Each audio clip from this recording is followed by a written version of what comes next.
पंढरपूर पासून अवघ्या 15 मिनिटांच्या अंतरावर पंढरपूर करकंब रस्त्यावर धोत्रेज ग्रँड प्रायव्हेट लिमिटेड घेऊन आले आहेत पंचतारांकित सुविधांनी युक्त हॉटेल ग्रँड। तसेच पुण्या मुंबईच्या धर्तीवर सर्व सुविधांनी युक्त hotel Shreyas restaurant, veg non veg permit room बार, प्रशिक्षित कुक व होस्टिंग सेवा। हॉटेल ग्रँड मध्ये उपलब्ध आहेत 50 एसी रूम्स, 3500 स्क्वेअर फुटाचा सुसज्ज बकवेट हॉल, भव्य एसी सूट्स, टेरेस गार्डन, भव्य लॉन आणि चेंजिंग रूम सहित स्विमिंग टँक, प्रशस्त पार्किंगची सुविधा। पंढरपूर नजीक असलेल्या हॉटेल ग्रँड या सुसज्ज आणि पंचतारांकित सुविधांनी युक्त hotel grand, hotel Shreyas restaurant, veg non veg permit room बार, पंढरपूर करकंब रोड। संपर्क 02180 24 22 45।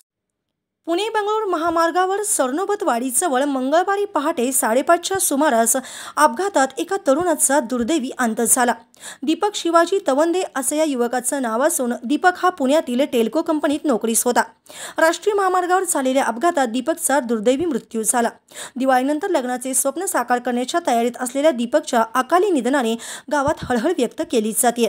सिद्धनेरली गावातील दीपक शिवाजी तवंदे वय वर्ष 27 हा कागल तालुक्यातील सिद्धनेरली गावचा रहिवासी आहे। मंगळवारी पहाटे 5:30च्या सुमारास पुण्याकडे नोकरीसाठी जात असताना महामार्गावर सरनोबतवाडीजवळ त्याची दुचाकी दुभाजकाला धडकली। अपघात एवढा भीषण होता की दीपक त्वरित बेशुद्ध पडला। या अपघाताची माहिती मिळताच महामार्ग पेट्रोलिंग टीमने मदतीसाठी धाव घेतली। त्याचे मामा विश्वास कदम यांनी त्याला तातडीने रुग्णालयात दाखल केले। प्रथम खाजगी रुग्णालयात तर नंतर CPR रुग्णालयात नेण्यात आले। मात्र नियतीला काही वेगळंच मान्य होतं। उपचार सुरू होण्यापूर्वी दीपकने शेवटचा श्वास घेतला।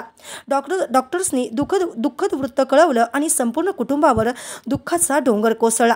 दीपकच्या घरात दिवाळीनंतर लग्नाची तयारी सुरू होती। तो सुट्टीमध्ये गावाकडे येऊन सगळ्यांना मदत करत असे। गणेशोत्सवाच्या काळात सगळ्या कार्यात सहभागी होणारा दीपक रविवारी पुण्याला जाण्याची योजना आखत होता। सोमवारी घरचा कार्यक्रम आटोपल्यानंतर दिवाळीलाच येतो, मुलगी बघून ठेव, नंतर लग्न करू असे आई वडिलांना सांगून तो निघाला होता। तिथेच काळाने त्याच्यावर त्याच्या जीवनाच्या रंगबिरंगी स्वप्नांचा चुराडा केला। दीपकच्या आकस्मिक निधनाने संपूर्ण सिद्धनेरली गावामध्ये हळहळ व्यक्त होत आहे। ताज्या घडामोडी पाहण्यासाठी आमच्या YouTube चॅनलवरील PVR म्हणजेच पंढरी वार्ता या न्यूजला सबस्क्राइब करा आणि शेजारील बेल आयकॉनवर क्लिक करा।